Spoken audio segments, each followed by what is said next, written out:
Welcome to Sherwood Phoenix Pianos, folks. Today I'm going to show you something a little bit different. It's a Schiedmayer of Stuttgart grand piano. I've always liked these pianos. They were great piano makers, made pianos for over a century, and to be fair, I always said they were of Steinway quality personally. And over the years I've played some really stunning Schiedmayers. This one I wouldn't put in the stunning bracket at this minute in time. However, what we really liked about this piano is that it has got some really interesting shape to it and style as well.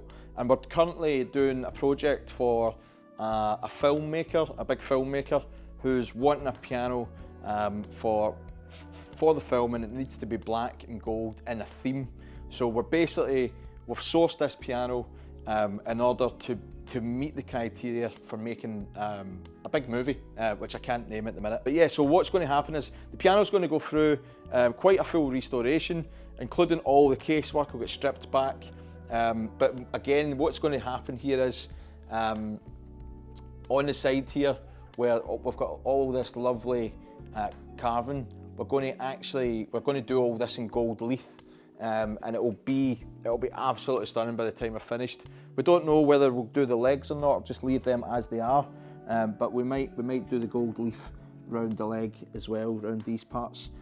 But it'll make it a really interesting and stylish looking piano, fit for a palace or something like that, which is probably where it's going for this film. But yeah, the piano itself is still playing. It was in a house, and it was getting used. However, it does need quite a bit of work. Let me play it over, here we go.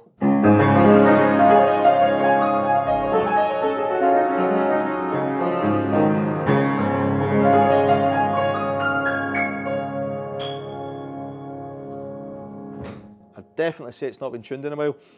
In the bass section, you might have heard there was quite a crash there, almost like a cymbal. And just before I do, that is an absolutely stunning music desk. It's things like that, the originality on this is really good. While some people might disagree with what we're planning on doing with the gold leaf, it will look amazing. I've done it before, and it looks incredible when it's done. And it'll be a feature on this piano when it's done. So yeah, I was going to show you the bass. You might have heard, as I say, it was almost like a cymbal crashing.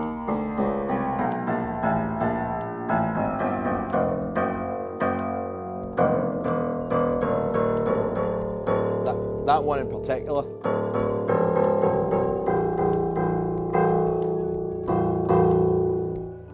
Some people might think that's the damper wire hitting off the bass string, but if I move the damper across to show you that it's definitely not that, it is the bass strings. The bass strings are completely short on this occasion, and the piano will be getting restrung anyway, so that problem will disappear and it'll be refitted with lovely fresh bass strings when we're done with it.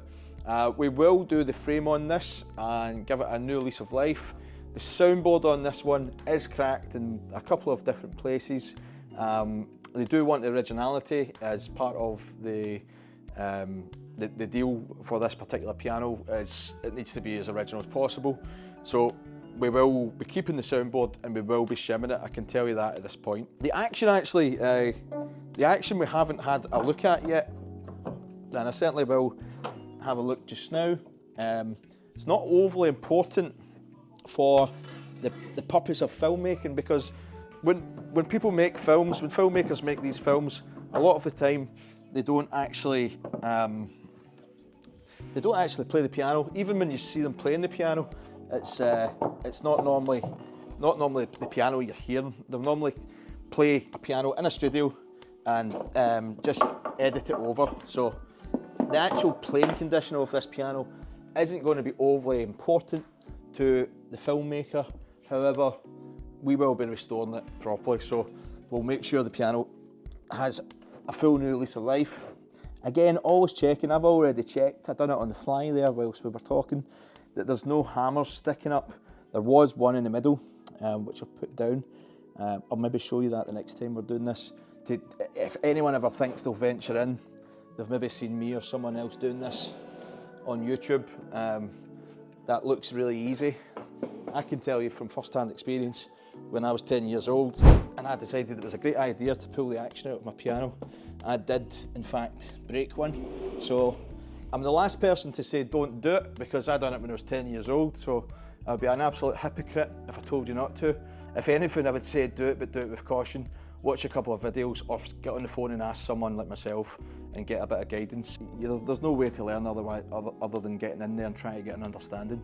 Strangely enough, when we're opening this up, the actual action, it looks as though at some point these hammers, they just look far too fresh. It's a bit bizarre really. It feels as though this has had some restoration at some point in its life. We will still take it apart. There's not a lot of life left in these felts, and there's a lot of indentation on it. It looks awful used. The leathers on the back are completely worn, and yeah, we will be restoring that. It is an old wooden frame action as well, which it's not my favourite. It doesn't give the piano the same rigidity you do off of metal framed actions. Not my favourite at all. However, we'll work with what we've got. It is an old piano, this. I'm trying to find your serial number and failing to find a serial number. There is a number here, which is 6326. It could be the original serial number. I'll grab the piano atlas and just double check. I would have guessed that this piano was something between 1880 and 1890. However, we'll check that serial number and see where we're at. So here we have Pierce's Piano Atlas, 12th edition. We have a few of these and certainly older ones than this. But yeah, great book. If you're interested in old historic pianos and certainly considering a job of piano restoration or tuning, this is a great book to have. It's a bit of the Bible of piano makers over the last 200 years really. So we have Schiedmayer here in the book, and the serial numbers relating to the year. And I actually do think, I know I said 1880 was my guess. This makes a lot of sense, because that's 6326, which dates the piano to 1864, possibly 1863 actually, sorry, which makes it one of the very, very early Schiedmayers, which makes a lot of sense about why we have a wooden action rather than a metal action. I have seen a couple of this particular model before, and they have been 1880s. So that's why I was thinking 1880s, from only an experience of maybe 2 or 3 other pianos, which are as good as identical to this one. But yeah, this will be a sweet piano when it's done. It will sound like a good big grand piano. It will not be to everyone's taste, because it will be black and gold, but it'll be fit for a palace or something of that like. Again, if you've got any questions about piano restoration, feel free to contact me, Stephen, at sherwoodphoenix.co.uk, or put some comments in the comment section on YouTube. And no doubt there'll be other piano people on there having a chat about some of the stuff I've spoke about. And we're always happy to discuss pianos. Thanks again for watching, folks. We look forward to seeing you. Bye for now.